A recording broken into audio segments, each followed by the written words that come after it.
Day 347, or December the 13th. Be brave and humble. Our thoughts today come from Hebrews chapter 4, verse 16.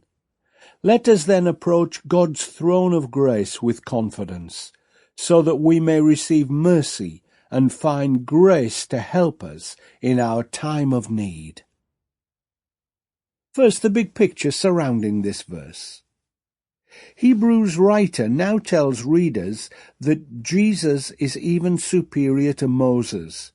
That is some statement when you bear in mind that Moses was the greatest man in Judaism, who gave them the law and who consolidated a crowd of refugees leaving Egypt into a nation and then guided them to the promised land.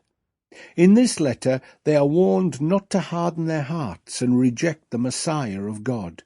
Jesus is even superior to the Aaronic priesthood, including Melchizedek. In short, he is totally and absolutely superior to anything else you can imagine.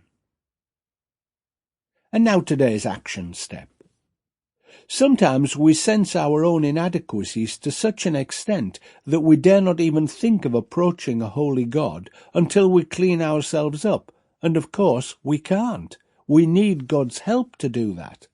I think Wesley had this emotion in mind when he penned his classic hymn, "And Can It Be That I Should Gain?"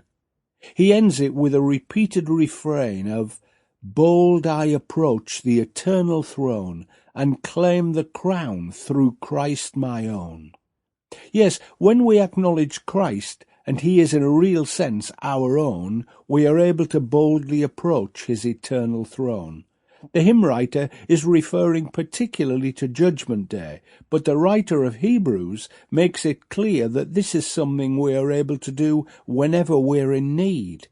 Wow! Access to the King of Kings whenever we need him. We can only do this when Jesus is our Lord. Then we need never be reluctant to boldly approach the eternal Christ, knowing that he can and will sustain us in our hour of need.